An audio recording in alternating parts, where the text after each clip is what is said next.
சட்டம் மாறி வந்து மண்ணை முட்டும் காலில் சூழ்ந்து கைகள் தட்டும் வாழியவே தென்னவராட்சி திசைகள் எட்டும் நம்மவராற்றல் விண்ணை முட்டும் எட்டு திக்கும் முரசு கொட்டும் வாழியவே.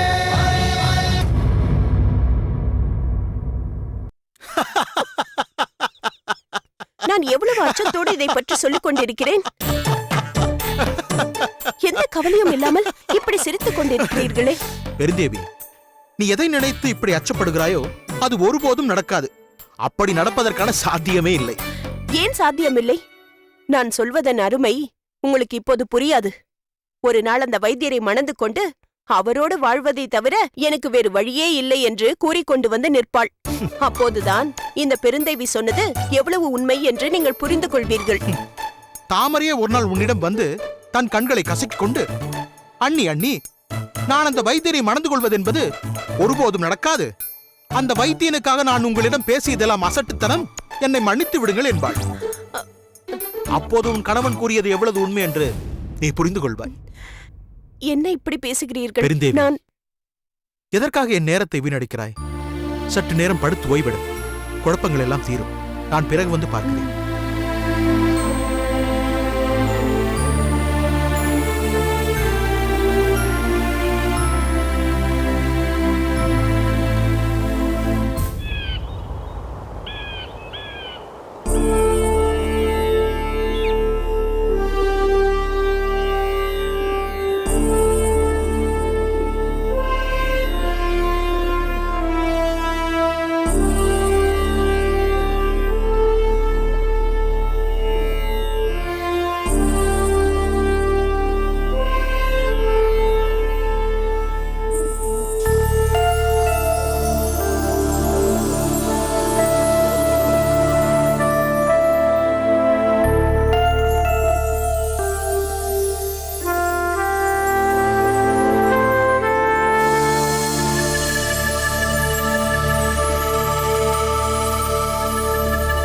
தந்தையே, வா இளம்பழுதி, உனக்காகத்தான் காத்திருக்கிறேன். தாங்கள் என்னை இந்த இடத்திற்கு வரவழைத்து ரகசியமாக உரையாட வேண்டிய அவசியம் என்ன?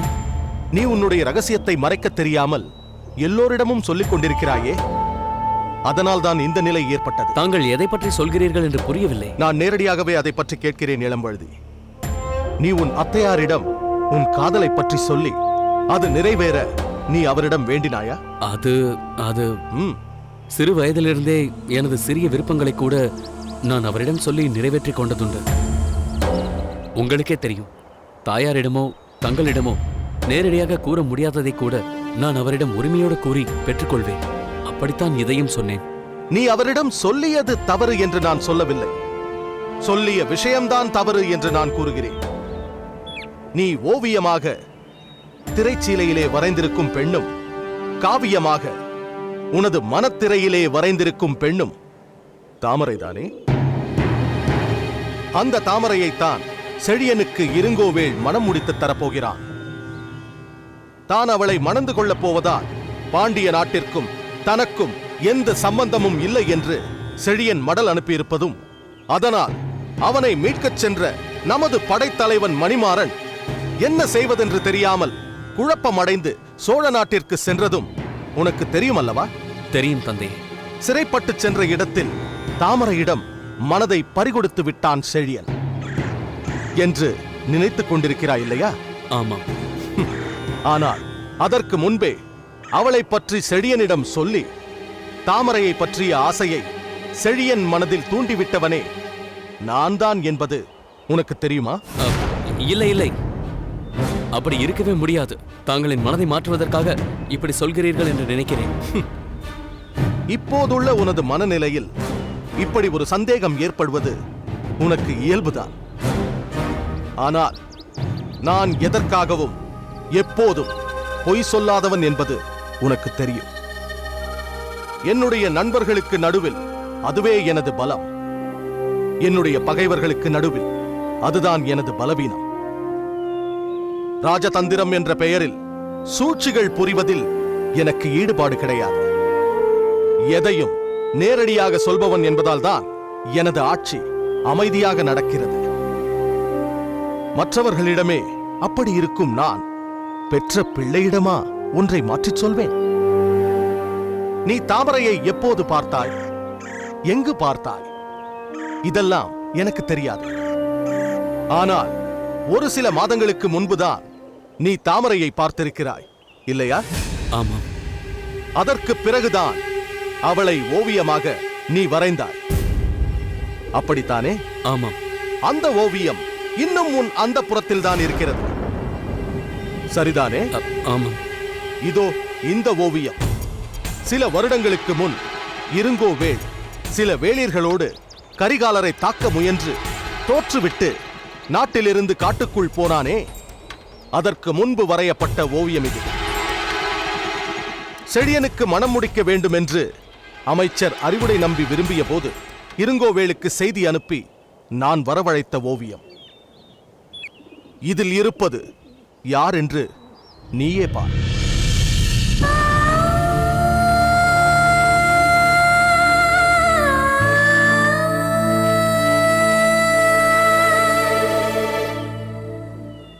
இந்த ஓவியத்தை செழியனிடம் காட்டி உனக்கு பிடித்திருக்கிறதா என்று நான் கேட்டபோது அவன் வெட்கத்தோடு தலையாட்டினான். ஓவிய பாவையை நேரில் பார்த்தவுடன் அவளை மணப்பதற்காக அவர்கள் பக்கம் சாய்ந்து விட்டான். இப்போது சொல், இப்படி வேறொருவனுக்கு, அதிலும் நமது படைத்தலைவனுக்கு உடமையான பெண்ணை நினைத்து நீ உருகிக் கொண்டிருப்பது பொருத்தம்தானா? பண்பில் சிறந்த நமது பாண்டிய மரபுக்கு இது உகந்த செயல்தானா?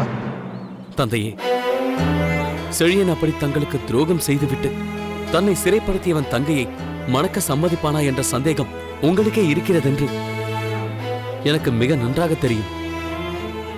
அப்படியே நீங்கள் சொல்வது போல் நடந்திருந்தால் அதை நானும் மற்றவர்களோ மாற்றிவிட முடியாது என்பதையும் நான் ஏற்றுக்கொள்கிறேன். பாண்டிய குலத்தின் பண்பாட்டிற்கும் உகந்ததல்ல என்று நான் ஒப்புக்கொள்கிறேன். ஆனால் என்ன ஆனால்? அவளுக்கு இடம் கொடுத்த என் இதயத்தில் இனி வேறு எவருக்கும் இடம் கிடையாது. நான் அவளை நினைத்தபடியே வாழ்ந்து விடுகிறேன். என்னை திருமணம் செய்து கொள்ளும்படி வற்புறுத்தாதீர்கள். நான் இப்படியே இருந்து விடுகிறேன். எப்போது உன் வாழ்வில் தாமரை இல்லை என்று தீர்மானித்து விட்டாயோ அப்போதே நீ வேறொரு பெண்ணை மணக்க வேண்டிய அவசியம் ஏற்படுகிறது. பாண்டிய நாட்டின் அரியணையில் அமரக்கூடியவர் பட்ட மகிழ்ச்சியோடுதான் அமர வேண்டும் என்ற மரபு இருக்கிறது.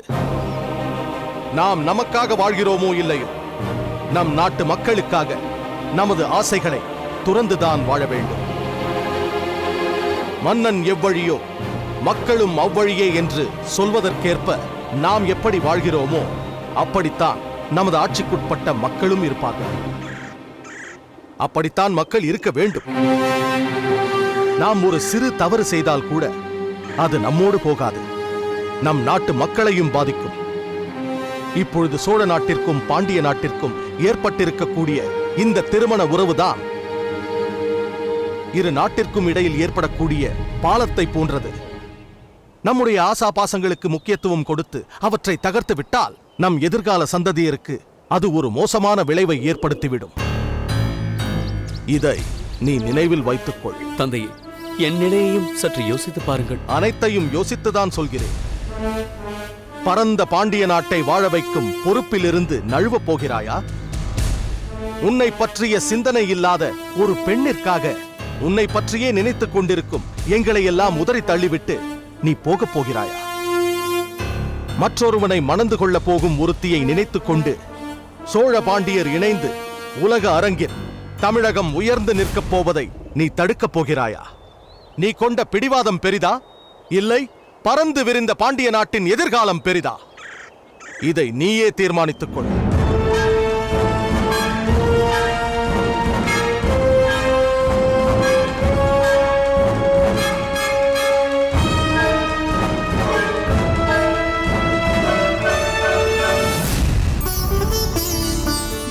மிக்க நன்றி.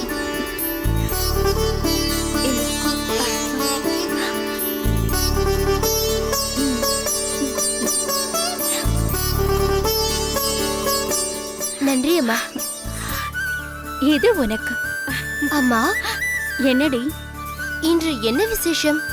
எங்களுக்கு புத்தாடையெல்லாம் வழங்குகிறீர்களே, அது என்னவென்று நீயே கண்டுபிடி பார்ப்போம். தங்கள் தந்தையார் மாமன்னரிடம் பாராட்டை பெற்றிருக்க வேண்டும். ம்ஹும். தமையனார் ஏதேனும் சாதனை செய்து உயர்ந்த பதவியை பெற்றுவிட்டாரோ? அதுவும் இல்லையே.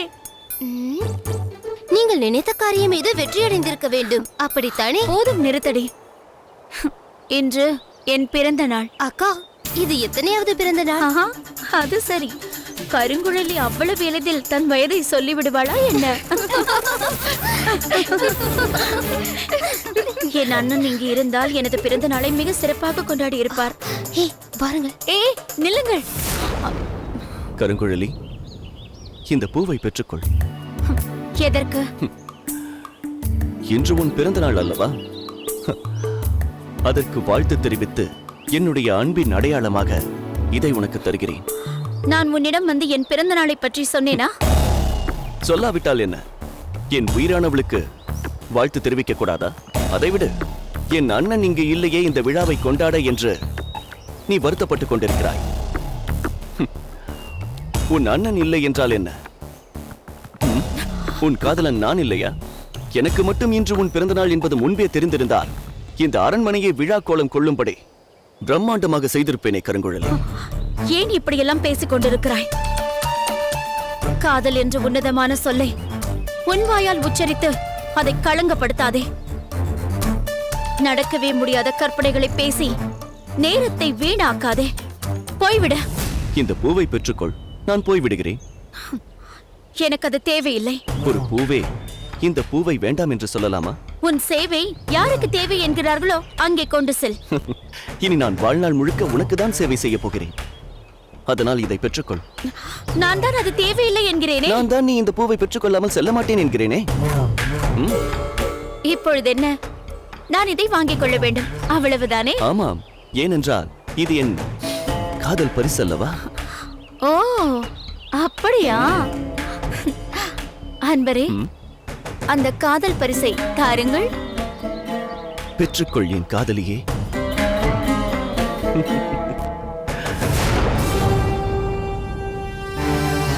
முட்டாளே, மூர்க்கனே, பெண் பித்தனான உன்னை என்னால் ஒருபோதும் ஏற்றுக்கொள்ள முடியாது. உனக்கு நான் எத்தனை முறை சொல்வது? இன்னும் ஏன் பித்தனை போல் என் பின்னாலேயே சுற்றி கொண்டிருக்கிறாய்? காதல் பரிசா தருகிறாய்? காதல் பரிசு? இப்பொழுது பார் உன் பரிசு என்னவாகிறது என்று.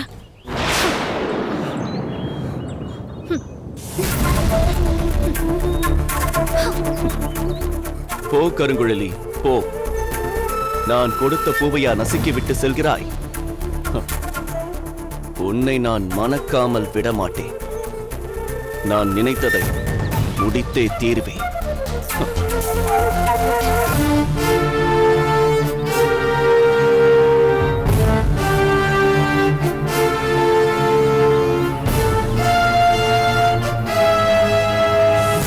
என்ன வேண்டும்?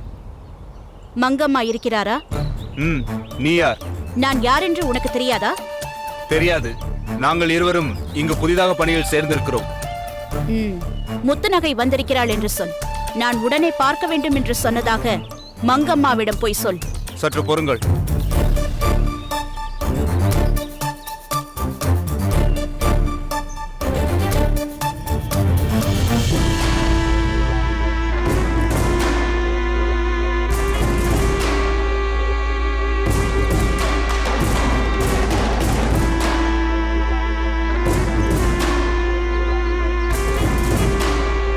தாயே, வணங்குகிறேன்.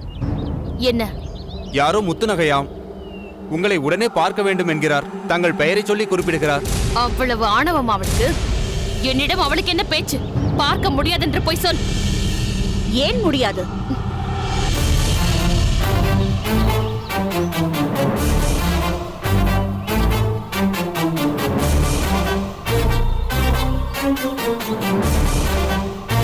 அவ்வளவு எளிதாக என்னை அனுப்பிவிட முடியாது. நான் சொல்ல வந்ததை சொல்லிவிட்டுத்தான் செல்வேன். காவலா, நீ போகலாம். உத்தரவு. என் அந்தப்புரத்திற்குள் என் அனுமதி இல்லாமல் நுழையும் உரிமையை யாரடி உனக்கு கொடுத்தார்கள்? யார் உங்களுக்கு அதீதமான உரிமைகளை வழங்கி இப்படி பண்பற்ற செயல்களை செய்ய காரணமாக இருக்கிறாரோ அதே மாமன்னர் தான் இந்த அரண்மனையில் எங்கு வேண்டுமானாலும் செல்லும் உரிமையை எனக்கும் வழங்கி இருக்கிறார். ஏய், என் இடத்திற்கே வந்து என்னையே பண்பற்றவள் என்கிறாயா? நான் ஒரு குரல் கொடுத்தால் என்னவாகும் என்று தெரியுமா? நீ வந்ததற்கான அடையாளமே தெரியாமல் உன்னை கொண்டு சென்று அழைத்து விடுவார்கள். நீங்கள் அப்படியும் செய்வீர்கள் என்பதை அறிந்துதானே நான் இங்கு வந்திருக்கிறேன். நான் திரும்பி வராமல் போனால் அரசருக்கு விரோதமாக நீங்கள் செய்யும் சதியை பற்றி நான் எழுதிய ஓலையை மன்னரிடம் தரும்படி சொல்லிவிட்டுத்தான் நான் இங்கு வந்திருக்கிறேன். ஓ, அது வேறு செய்திருக்கிறாயா? என்ன சொன்னாய், என்ன சொன்னாய்? நான் அரசருக்கு விரோதமாக சதி செய்கிறேனா? அப்படி என்னடி செய்து விட்டேன்? எங்கே பட்டியல் போட்டு சொல் பார்ப்போம். உங்கள் பண்பற்ற செயலுக்கு பட்டியல் வேறு போட வேண்டுமா? தங்களுக்கு பெருவாழ்வு அளித்திருக்கும் மாமன்னருக்கு அவமானத்தை ஏற்படுத்த வேண்டும் என்று நீங்கள் செய்து கொண்டிருக்கும் இந்த ஒரு காரியத்தை பற்றி சொன்னால் போதாதா? நீட்டி முழக்காதே. என்ன அப்படி செய்து விட்டேன்? முதலில் அதை சொல். பாண்டிய இளவரசருக்கு பேசி வைத்திருக்கும் சோழ இளவரசியை ஒரு படைத்தலைவனோடு இணைத்து வைக்க நினைக்கிறீர்களே, இதைவிட கேடுகட்ட செயல் வேறு என்ன இருக்க முடியும்? இந்த விஷயத்தை நான் மாமன்னரிடம் தெரிவித்தால் உங்களின் நிலை என்னவாகும்? இந்த விஷயம் இவளுக்கு எப்படி தெரிந்தது? நானும் என் கணவரும் ரகசியமாக பேசிக்கொண்ட விஷயம் அல்லவா இது? எங்கேயோ காட்டில் தெரிந்து கொண்டு எப்போதாவது இங்கு வந்து விட்டு போகும் இவள் இதை எப்படி தெரிந்து கொண்டாள்? என்ன யோசனை? இவளுக்கு எப்படி இதெல்லாம் தெரிந்தது என்றா? இல்லை இல்லை, இப்படியெல்லாம் எதற்காக கற்பனை செய்து கொள்கிறாய் என்று யோசித்தேன். நீ சொல்வது போல் எதுவும் நடக்கவில்லை. இப்படியெல்லாம் சொல்லி நீங்கள் என்னை ஏமாற்ற முடியாது.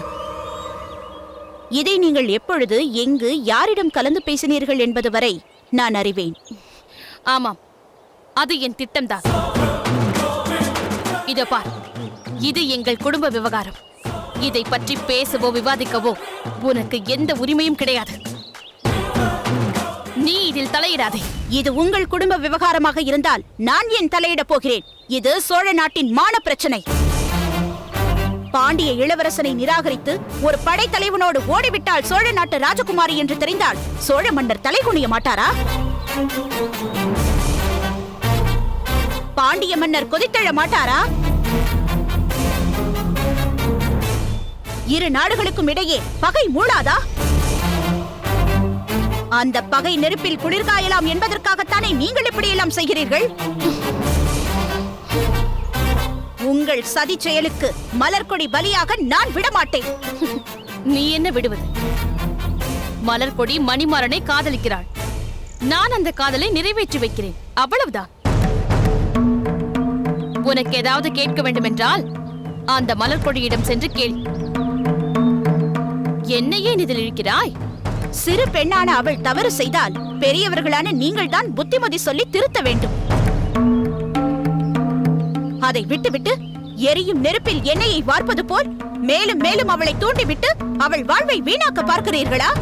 இதை பற்றி எல்லாம் உன்னிடம் தான் விவாதித்துக் கொண்டிருக்க வேண்டிய அவசியமில்லை.